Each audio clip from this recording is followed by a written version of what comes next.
புரட்டி போடப்பட்ட துபாய் வெள்ளம். இறைவன் ஒரு மத்தியான பொழுதுல அந்த பூமி மேலே எப்படி மேகத்தை அனுப்புகிறான் என்ற காட்சிகள் எப்படி பதிவாயிருக்குன்னு பாருங்கள். மதியானம் 2:30 மணி, எப்படி இருட்டாகி இருக்கு, எப்படி அந்த காலநிலை மாறி போய் கிடக்கு,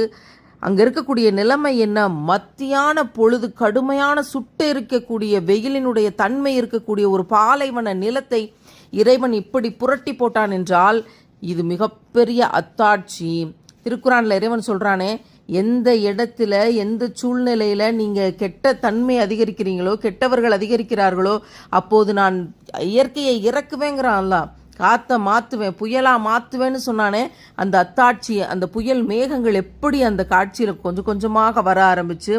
அது அப்படியே மழையாகி அந்த இடங்களே வெளியே தெரியாத அளவுக்கு மேகத்தால் சூழப்பட்டதுங்கிறதுக்கான ஒரு பெரிய அச்சுறுத்தல், அச்சமூட்டி எச்சரிக்கை செய்வேன் இறைவன்